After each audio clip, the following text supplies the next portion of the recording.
Hey there, my name is Megan and welcome back to my channel.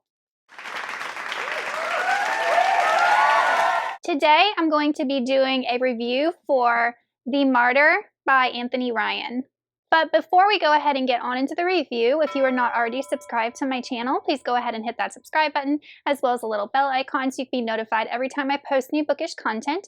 I post new videos every Monday, Thursday, and Saturday, and sometimes other days throughout the week. Also, don't forget to check down in the description box below for links to all of my social medias, my Buddy Read Discord, and my Patreon, where you can be entered into winning book giveaways from me. The Martyr is book 2 in Anthony Ryan's Covenant of Steel series, and this book was just released in June. And it wasn't a book that I was planning on reading in July, but I love the pariah so much that I just could not pick it up. This review will have spoilers in it, but I'll be sure to put the timestamps down below to the spoilery section, so if you want to avoid that and just watch the non-spoiler section, you're able to do so. If you're not familiar what this series is about, it follows a main character named Alwyn Scribe, and it is a first-person point of view fantasy story, which I feel like is not the norm in high fantasy. And in book 1, he is introduced to us as being part of an outlaw band. He grew up as an outlaw with this outlaw king, and a bunch of stuff happened to him, and he ended up going into service for this woman named Evadine, who was a noble. And during his time becoming an outlaw and going into service for this woman, he ended up becoming a scribe and learning how to write very well, and he has a natural talent for it, and reading and recording history and doing all the things a scribe would do. So he was very highly recommended as a scribe, and this noblewoman is kind of like on a crusade. She is claiming that she has all these visions about this scourge coming, basically like a good versus evil whole out apocalypse type situation, and she has these visions, and she's trying to do everything to build up the good side that's going to win. The religion in the series is a huge aspect of this series, and there's something called the Covenant, and the Covenant is kind of like the religious sector, and there are all of these original martyrs that helped establish this religion, and Evadine is claiming to be a martyr, which is kind of sacrilegious to the original religion. And then there are some people that believe she actually is a new martyr and choose to follow what she's saying. In book 1, we were introduced to an antagonist known as the Pretender. So currently ruling over this realm is King Thomas, and the Pretender is claiming that he actually has the right to the throne and that Thomas is illegitimate, and there is this war going on between the Pretender and the actual king. And in this book, we actually get a conclusion to that story. But that is something that kind of puts the kingdom in a state of unbalance. In this book, Evadine is still on her crusade to spread her religion, to spread her faith, and Alwyn is still in service to her. Alwyn is promoted to captain in one of her armies, so he does grow to become a fairly proficient military leader in general, swordsman, in addition to the talents he had from being an outlaw, like close hand-to-hand fighting, as well as scouting, reading, and writing. So despite his low-born upbringing, he is a fairly well-rounded, intelligent character. At the beginning of this book, we're introduced to a conflict where one of the dukes in this kingdom is not on board with this new part of the religion and the covenant, and how Evadine is trying to claim that she's a martyr. They don't believe in her, so they're starting to rebel, and the king sends his forces, led by Evadine, to basically squash this rebellion and put this duke in his place. So a large part of the beginning of the book deals with that conflict, and there is some sort of fortified castle that's not in good repair that King Thomas allows Evadine and her army to reside, and that is where the huge battle takes place, because it is within that rebellious duchy, and Evadine basically says that these are all of the people that are not following the current religion and need to be held accountable, and the Duke and his family and his followers is not on board with that. So they do have a war basically over this, and I will say that that conflict took a large chunk of the beginning of the book, and if I had any gripe about this book, that would probably be it, because I felt like it went on way too long.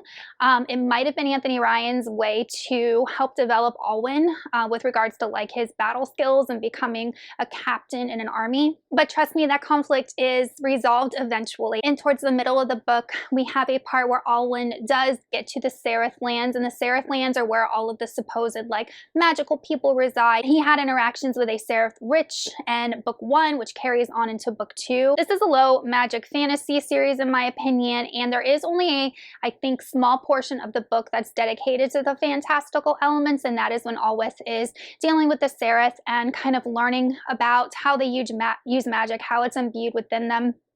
And then Alwyn does have a kind of other, I'm going to call it otherworldly magical experience that I still have questions about. Like I'm really curious how he was able to do what he did.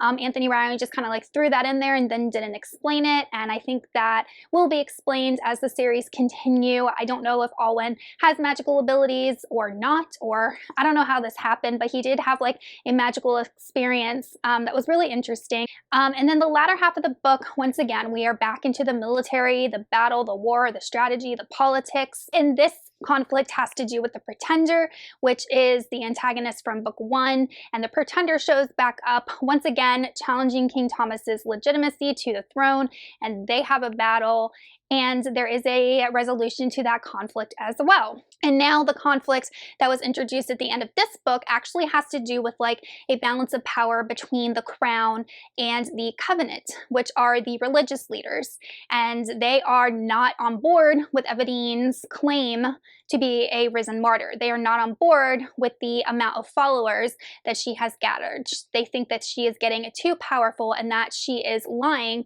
about her status as a risen martyr, that she's not having visions, that she is not, really part of this religion. So it looks like the conflicts going forward will probably have a lot to do with the religious sector and the nobles, as well as Evadine herself. All in all, I absolutely devoured the Martyr. I truly did. And like I said, my only gripe would be that early on battle scene where the Duke's army is trying to seize the castle, I just felt like it was a bit long-winded, but I mean, we saw a lot of growth within Alwyn during that time, which was really, really good.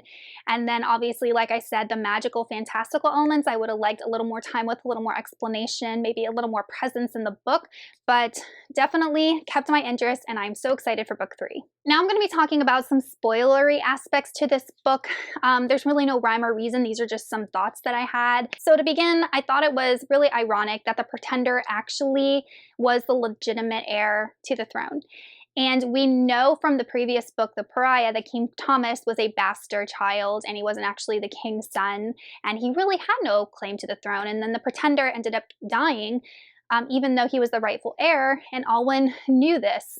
And Alwyn, I feel like, is a character that knows all of these truths. Like, he knows a lot about everything. He knows the truth about everything, and he never really speaks up about it, ever. Like, these truths can have drastic impacts on a lot of the things going on in this world, and Alwyn keeps his mouth shut.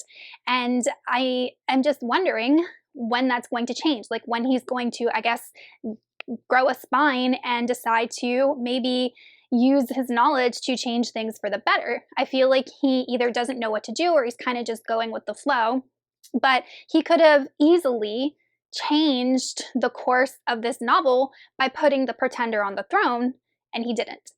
And like I said, in my non-spoiler section, I really, really like the fantastical elements in this. So there was that whole scene where we learned that Alwyn is actually the author of the book that the Seraph Witch gave him in book 1. That was basically a book about him, a prophetic book about him. And then we get these scenes in the Martyr where Alwyn is, I guess, spiritually or magically traveling to the future to tell his story to this historian. And all the while, the scourge is happening all around him. So all of the things that Evadine says is going to happen, this horrible, horrible, devastating apocalyptic battle, actually is going to happen. We just don't yet know all of the events that lead up to it.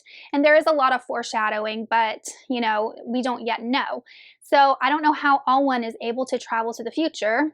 And the historian even tells him, like, you've been here before, but you've been much older. So obviously Alwyn has done this before, and he just has no recollection of him spiritually, I guess it's spiritually, traveling to the future.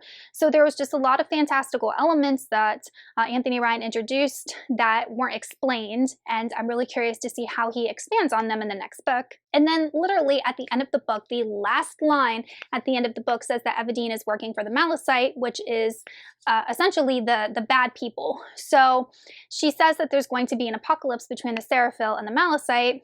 So the Seraphil, I'm just equating to like angels, and then the Malachite to like demons. So they're like the demonic aspect to this book.